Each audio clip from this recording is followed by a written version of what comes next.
lo que he podido escuchar, desde luego que comparto absolutamente todo lo que se ha planteado, totalmente. Comparto al 100%, comparto la necesidad de modificar la ley del 2010 y sí que voy a hacer, bueno, quizás voy a hacer un recorrido en lo que la señora ministra ha realizado, sobre todo para reforzar, porque me parece que es importante también reforzar todo lo que se ha compartido y que se nos oiga cada vez más. Y además, porque este planteamiento tiene una base importante y es una de las herramientas más importantes para posibilitar la vivencia en igualdad, sin duda. Estamos hablando de la interrupción estamos hablando de la necesidad de modificar porque se ha dicho que claramente después de 11 años vemos que existen obstáculos y cuando nos planteamos una interrupción legal del embarazo, desde luego que la necesidad de garantizar el ejercicio de los derechos reconocidos para la interrupción legal en el marco de la sanidad pública, como una prestación sanitaria más, para romper el estigma que todavía existe, y todavía existe. Y parece mentira, pero todavía existe. Y eso también es algo que hay que repetir porque esto es lo que hay que suprimir.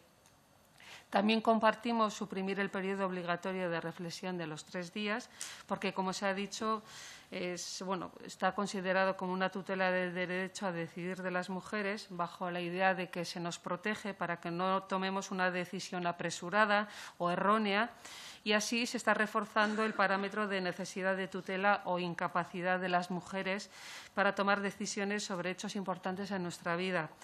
Y supone una infantilización, como se ha dicho aquí, y una infravaloración de lo que somos las mujeres. Entonces, totalmente de acuerdo. Esto hay que, cuanto antes, suprimir. También eliminar la necesidad de contar con la autorización paterna o de tutores o tutoras para las mujeres de 16, 17 años, porque vemos importante que haya que garantizar la intimidad y la privacidad de las mujeres y, sobre todo, hay que garantizar el derecho a decidir sobre su maternidad y sobre su cuerpo. También vemos importante, como se ha comentado, la regularización del derecho de objeción de conciencia para que no suponga un obstáculo en el acceso a los derechos conocidos. A mí me ha tocado trabajar en los centros de atención a la mujer, lo que son los centros de atención sexual, de salud sexual y reproductiva de Navarra, y puedo constatar que uno de los obstáculos mayores que hay para concretarse las interrupciones del embarazo en la red pública es esto, el hecho de la objeción, que conlleva que la mayoría de las mujeres tengan que interrumpir su embarazo en la red privada y que además también pues haya intereses por parte de las propias clínicas para que esto se concrete. Entonces, esto también es un aspecto que hay que finalizar.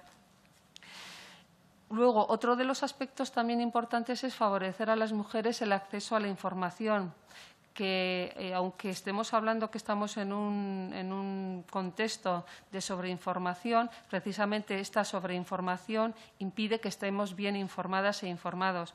Y es importante fomentar la formación también de profesionales para el acompañamiento de las mujeres. Se ha hablado mucho de la educación sexual, hemos hablado mucho también en otros ámbitos sobre educación sexual. Cuando nos tocó debatir sobre la LOMLOE se habló de la educación sexual, pero siempre es una asignatura pendiente. Se escribe sobre el papel, pero luego no se desarrolla ni se concreta. Y es importante fortalecer la educación sexual con una perspectiva feminista, basada en principios científicos y desarrollada por profesionales con formación específica. Cualquiera no puede realizar educación sexual desde un planteamiento feminista.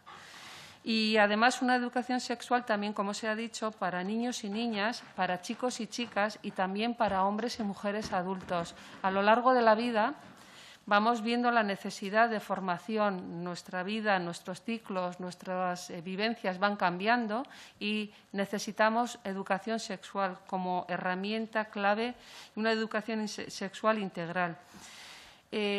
Para que a lo largo de la vida, como he dicho, vamos aprendiendo sobre nuestros cuerpos, sobre nuestros deseos, sobre nuestras relaciones y también sobre la maternidad. niños y niñas en escuelas de 0 a 3 años, a algunas personas no se les pasará por la cabeza que están recibiendo educación sobre la maternidad y están recibiendo educación sobre la maternidad y están proyectando. Hay que hablar sobre la maternidad también, maternidad, paternidad, relaciones. Se habla también de anticonceptivos, se habla muy poco de aconcepción. Hay que hablar sobre todo esto, reflexionar y compartir a lo largo de toda la vida. También hablaríamos de una anticoncepción gratuita hasta los 23 años. Marcamos esa edad por la experiencia que hemos tenido en Navarra, pero bueno, es algo que también es discutible.